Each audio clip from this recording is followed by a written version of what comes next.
Alderwoman Ray. Here. And myself, 4 out of 5, we're good to go. There are 5 different resolutions on this agenda.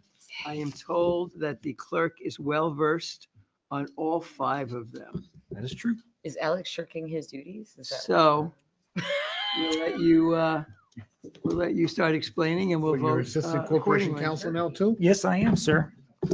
So before you tonight are 5 resolutions as it pertains to Chapter 353 of the City Code for soliciting and hawking peddling in the city of Middletown.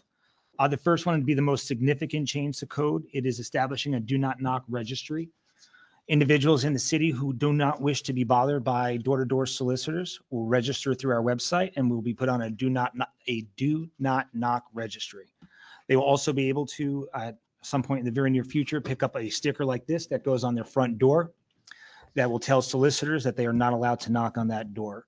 When a solicitor comes to register for their solicitor's license, upon they are receiving their license, they'll also be given a printed list of all the names and addresses, the addresses, not the names, excuse me, of folks that they are not supposed to solicit. These are popping up all over the area. Town of Orangetown, Clarkstown, Chester all have similar registries, and they have worked very well in their communities, and they have been well received by their residents. Okay, there's 5 of them. Are there any questions from anybody in the group? Hearing none. I just wanted to clarify too, that this does not apply to political campaigns, political candidates. Their speech is protected by the First Amendment, as are religious organizations that go door to door. So this do not apply to them. They don't need permits or licenses to do that. They are protected.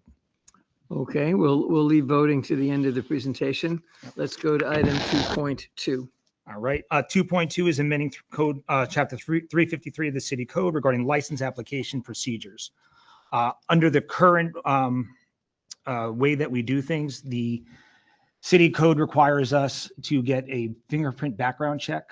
And it has been a longstanding practice that the way the code was written, we were unable to perform those background checks through the fingerprinting process.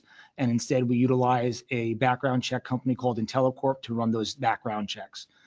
This codifies that process and takes it into the code and puts it there permanently. So it's just codifying what we're already doing. So anybody that wants to go door to door has to have a background check? Yes. Is that correct? Yep. So for clarification, the process that happens is you apply through the city clerk's website. You have to provide your birth date, your name, address, phone number, what you're doing, the company you work for.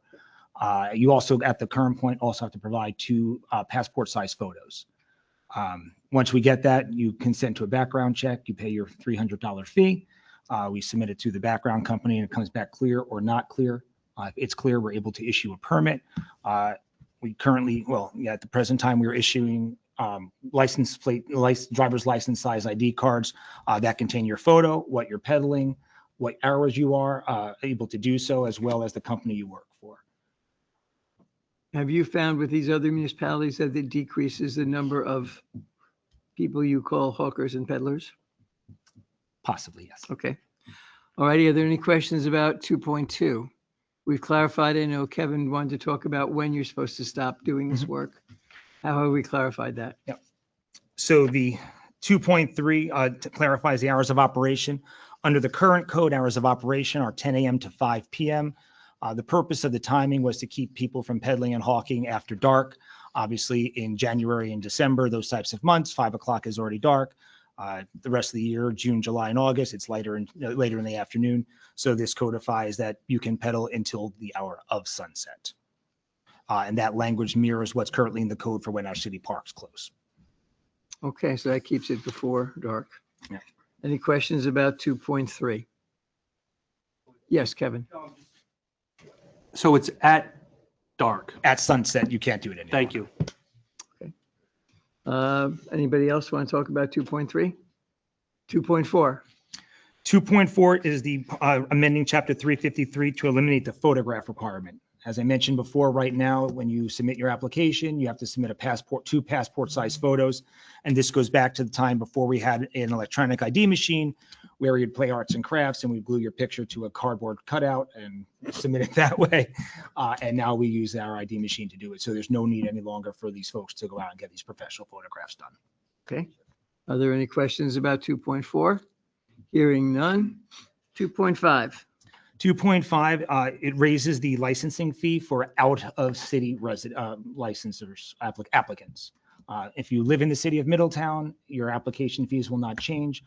We do find that most of our applicants are coming from outside of the city, and we want to make sure that these jobs, if they're available, go to city residents first. And as an incentive to do so, we're leaving those fees the same and raising the application fees for people that do not live in the city of Middletown. This is also consistent with what other municipalities are doing. Was this upgrade prompted by a particular incident or just the concept that other municipalities are doing this? It's become more and more prominent that folks like Spectrum and Frontier are going door-to-door soliciting, and we're getting more and more complaints. I'm sure the chief of police could attest to the calls that they get over there, also complaints on Facebook. So we're trying to codify some stuff that we're already doing, as well as provide some additional protections for our residents. Okay, sounds very proactive. Oh, are there any other questions about any of these? Hearing none, I am going to make a motion that the committee approve items 2.1, 2.2, 2.3, 2.4, and 2.5 as discussed. I have a second for Mr. Massey.